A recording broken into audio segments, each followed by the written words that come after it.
In the name of the grace of the Lord, I just want to let you guys know if you hear some babies, it's because they're next to me. They're not mine. They are somebody's baby. So we're going to talk about Job today. We talk about Abraham. We talk about Isaac. We talk about David, Joseph, and Esther. And today we're also going to talk about Job. Now, I just want to let you guys know I love Job so much because he really held it down for God. He made sure that God knew, he loved him. So I'm going to read it to you and then let you guys know. We're just going to talk about everything and how it applies to our lives too. So Job was a man of integrity. He was a wealthy man who was humble. He had a great amount of cattle, oxen, donkeys, sheep, 7 sons, and 3 daughters. He had 7,000 sheep, 3,000 camels, 500 oxen, 500 donkeys. One day there was a meeting in heaven, and the enemy was there.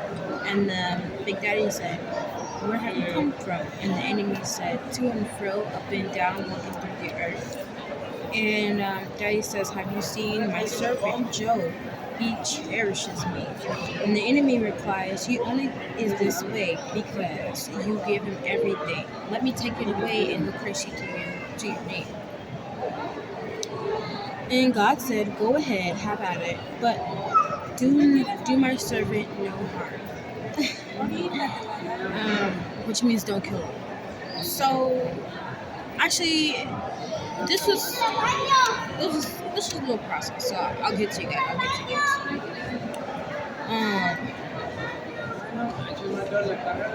Daddy says, "Go ahead, have at it, but do my servant no harm." So the enemy goes and he takes everything from him. So there's messengers coming, messenger after messenger after messenger, and they're like, "Oh, your cattle's dead, your sheep is dead, your oxen is dead, your donkey's dead, your camels are dead, there was a storm, and now your children are dead." And Job prepared his children a lot, so, this broke his heart, you know what I'm saying? So he was sitting there, and his wife had came to him and said, "Curse God and die." And he was like, "Woman, get behind me." So he rebuked her. And then, after that, I don't know. No, just kidding, I don't know. But my mind was somewhere else. So after that, he still didn't curse God's name. So the enemy went to God and he said to Yehuda, the reason why he hasn't cursed your name is because he's healthy. Let me do something to his body and he'll curse it to your name. So basically, I don't know what the enemy was trying to prove, but he was trying to prove that he could get one of God's chosen to curse him to his name. And so he did that. He gave Job oils all over his skin from the top of his head to the bottom of his feet. And he used to scrape himself, trying to get him off. And he was in so much pain. And it was ridiculous. It was to the point to where, his friends came over. And I think it was like 3 friends. They came over and sat with him for 7 days. And I don't know about you guys, but this day and age, like literally the past few days have been going by, like they've been going by like hours. And so they sat down in silence, and then that's when they started ridiculing him and nitpicking him and coming at him with different types of things, saying that he deserved it or he had to have done something to deserve it. And he stood his ground, he defended himself, and he as any person would, if you're in pain, you're gonna cry. So he just was cursing the day that he was born. And I'm pretty sure that a lot of us have came to that point somewhere in our lives. Those of us that are on this journey, sometimes we are on this journey and we have no idea what's what the next thing is gonna hold. So we get so stressed and we just start to fall into depression. And that's kind of like what happened. So at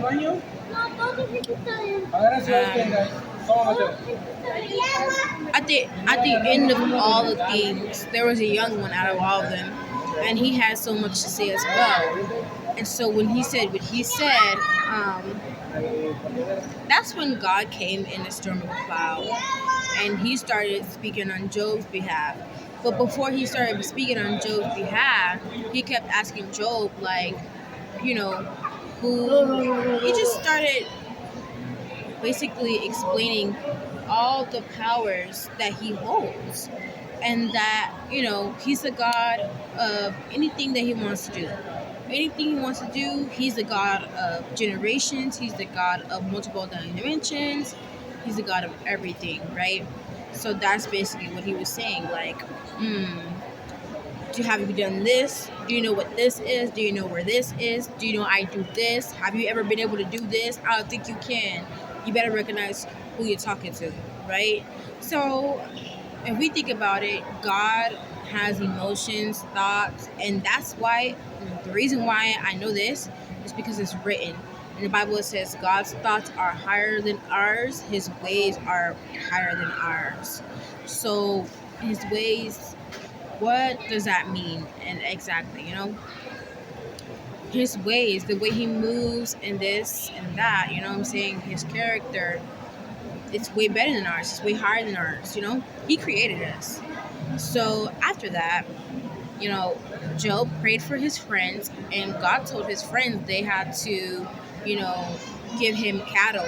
Basically, they had to bless Job for all the things that they were saying, Excuse me. And so they did that, and then God restored him. God restored him for everything that he lost. And it says this.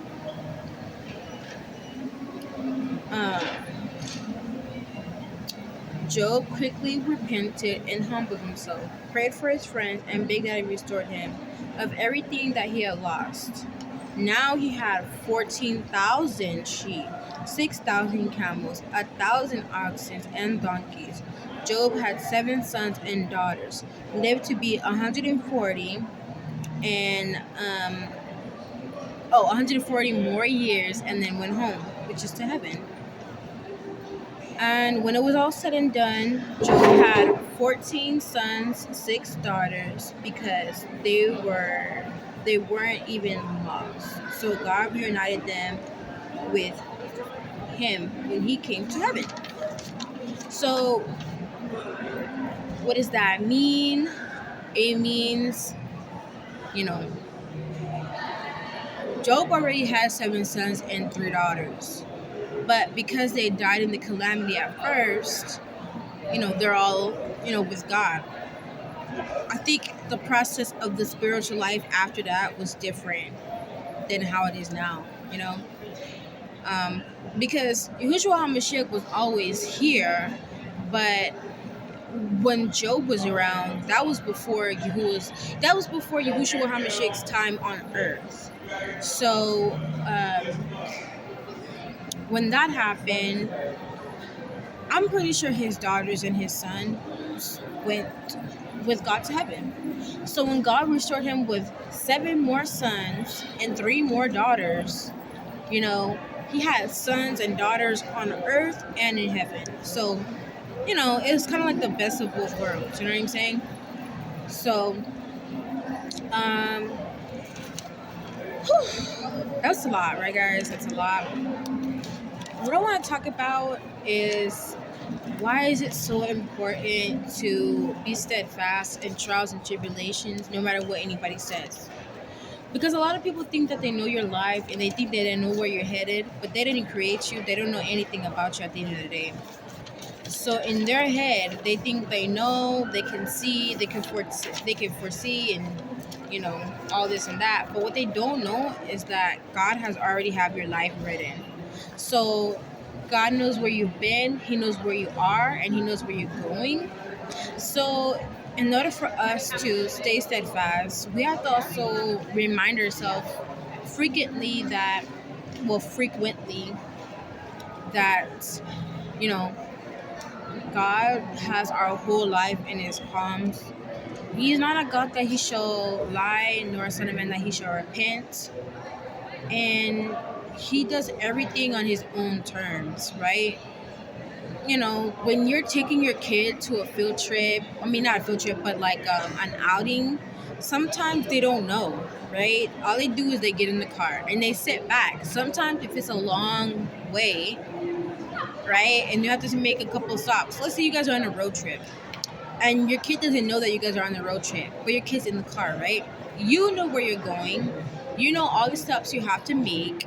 You know that they have to at least use the restroom a couple of times. You guys need to get something to eat. You guys need to have a stop, which is the waiting period for us, right? Sleep, get some rest, get back on the road, and keep going to your destination.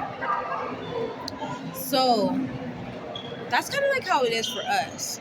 We're in this back seat. God knows where he's taking us. He knows the steps that we need to take in order for us to rejuvenate, to release, and to rest. And sometimes us as humans, I think we fail to take that concept into, acknowledgement. So I think the biggest thing about this is learning to go with the flow. And I'm going to get into depth in the next video about how much my life pertained to Job and how much me and Job were alike because,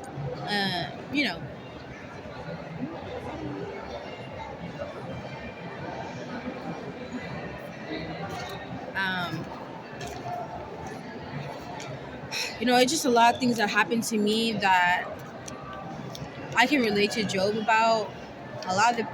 You know what? I'm just going to get into that in the next video. So this was Job's story, and now we're going to get into my story next, which my story is not done. It hasn't been written all the way.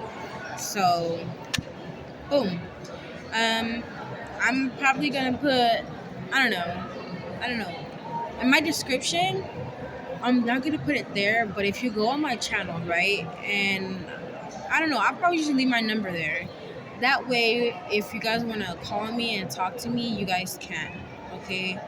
I know I've said that in a couple of videos. I kind of just been hesitant because through the grace of God, I had 28 subscribers, I don't have 28K, I only have 28 subscribers.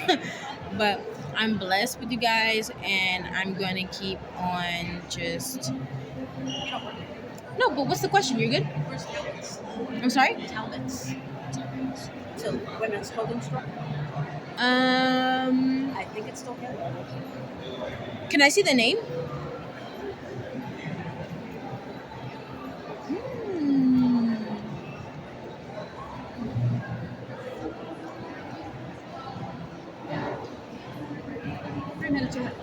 Oh, okay. Thank you for your help. Yes, ma'am. Sorry about that, guys. Yeah. I'm gonna get into the next video for you guys, and then